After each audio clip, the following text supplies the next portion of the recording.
What's up, Buccaneers fans? Welcome back to our instant reaction for Hear the Cannons. We are going to be instant reacting here with you guys to the Tampa Bay Buccaneers overtime loss to the Kansas City Chiefs, ultimately going down 30-24 here. Another heartbreaker, another walk-off for the Buccaneers. But while you guys are here, if you guys are watching on Twitter, Facebook, anywhere else, be sure to head over to our YouTube page. Just type in BucsGameday.com. Check us out there. We've got tons of content from these instant reactions to our weekly show at 8 p.m. on Wednesdays as well. While you're there, like those videos, subscribe to us as well. You'll be alerted anytime we are going live like this or anytime that any content is being posted, whether that's from practice or post-game material as well. So you guys always stay tuned in there. Head over to BucsGameday.com. Check out a bunch of Rivers articles as well as my own, as well as the rest of our tremendous staff over at BucsGameday. We really appreciate you guys tuning in. But with that being said, River, let's go ahead and, kind of dig into how this game kind of played out. First and foremost, I want to say they performed and looked better than I had anticipated coming in. I had thought that that they might have gotten, kept it close through the first two quarters, maybe the first three.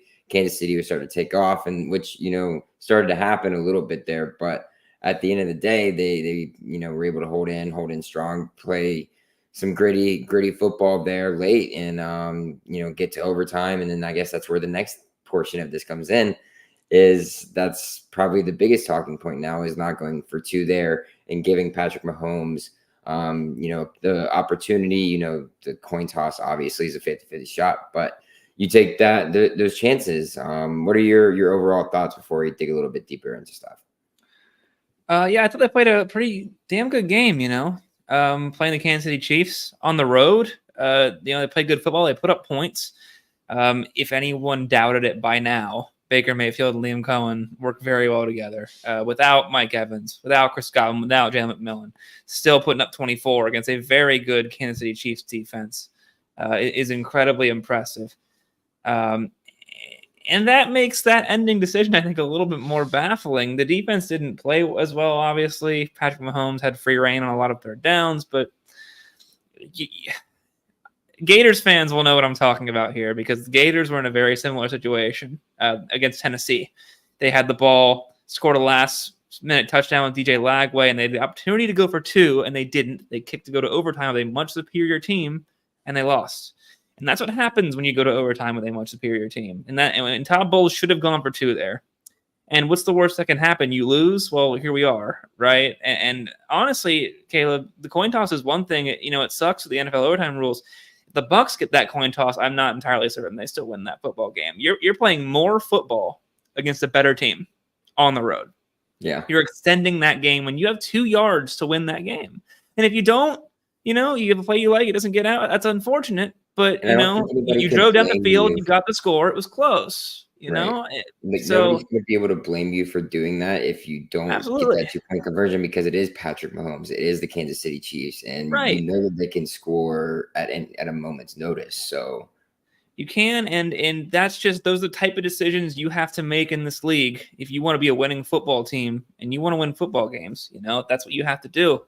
And Todd Bowles didn't, and the moment he didn't, and he sent that kick team out, I feel like everyone knew it was going to happen, and it did. So, still played a great game, still played it tough, but honestly, that's what you get when you make that decision. I think personally, that's what you get. So, Bucs are 4-5. They got to try and beat the 49ers for this bye week, because they're slipping behind the wild card race, and it's looking like the NFC South is not going to be an option.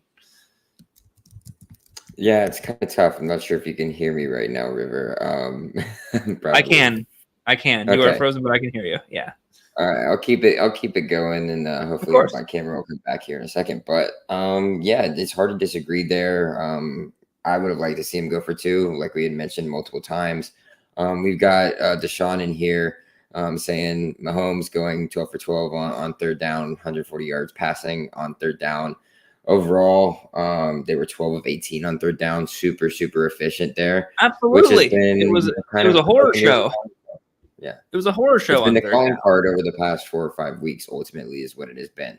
It doesn't matter how many yards the opposing offense has to go. they have a pretty good shot of getting it because you're sitting back in a soft zone and not doing much with it. So yeah, it's hard to keep having that happen. And Josh Hayes got his first start of the year there at cornerback. Welcome to the NFL. Yeah. Going to a more reserve role, which I will give him his props. He did play well early on, specifically in the first half, other than that really big lapse where Xavier Worthy could have possibly scored early on. And you had him on DeAndre Hopkins quite a bit too, who's a fantastic big body wide receiver. So the go-ahead touchdown, that was Hayes. You had him on that first touchdown in the area too. So really tough assignment for him. And I guess the thought process there was to have McCollum on where they do the speed, which is understandable, but really tough spot to put him in, and I understand that there are personnel problems on this team, and there's injuries that are preventing the team from gelling on defense. So that part's not Todd Bowles' fault, but I think those third down calls and the type of play calling the Bucs see on third down on defense, that is. You mentioned backing up in the soft zone, bringing blitzes and zero blitzes when maybe it's not necessary. And the Bucs were getting pressure with 4 a decent amount tonight, which they don't normally do. So that was impressive as well. But those sort of things, and it sounds a little negative, obviously, because they played the Kansas City Chiefs very well in their home stadium. So I had to give the team props for that.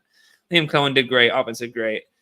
Defense did not play well, but, overall they mitigated a little bit of damage. So this team has problems, and I don't know how much those problems got fixed tonight, but I have to applaud the effort, and I do honestly think they could have come away with the win if they had made that 2-point conversion. We'll never know, obviously, but I feel like once you bring the kicking unit out there, you kind of do know what direction it's heading. So unfortunate there.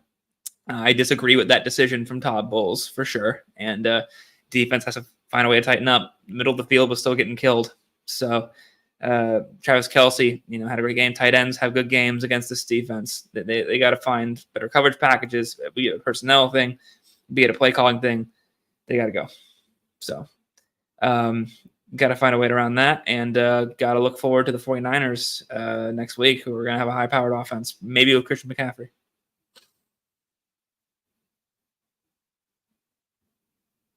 Are you there, Caleb? If you are not, I'll keep talking. Kareem Hunt got going in the second half there too, and that's something that you can't have happen, especially when you're playing the run well the first half. That's a defensive lapse, really, and that allowed the Chiefs to move down the field as well, and it allowed them to move the field in overtime too. They had Hunt going up the middle. He scored the final touchdown, obviously, but that just allows them to be a lot more methodical.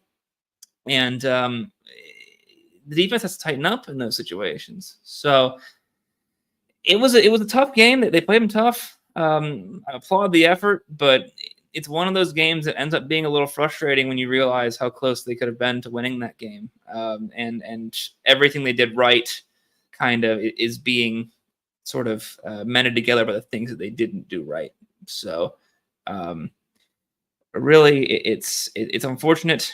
But that is how it goes. Bucs are going to have to end up doing better. They're going to have to, especially after the bye week, they're going to go on a run if they want to make a wild card. Because if you keep dropping games like this against opponents that you were expected to drop games against, granted, but you're going to have to get it going. So we'll see how it goes. San Francisco next week at home. And then the bye week, and then you've got to reset after that, hopefully with Mike Evans back in the fold, and hopefully with some answers on defense, because we're going to need to do that. And we'll see what Todd Bowles had to say about that decision after the game. We're having some technical difficulties here, so we're going to wrap it up. But Bucs fall to 4-5. They're going to have to get something going down the stretch because, honestly, time is running out, and the defense really has to figure some stuff out because that third down conversion percentage from the Chiefs can't have that going forward for any other team. All those easy games that you think are going to win after the bye might not be so easy with the defense this poor. So coaching, personnel, got to figure it out. Got to figure out the middle of the field. Maybe help KJ Britt up in the middle. Maybe tomorrow's a trade deadline, see if they do anything there. But if they think they have a shot, those are the type of things you got to do. So I've been River Wells, editor of BucsGameday, doing this with Caleb Skinner, and we will catch you guys next time.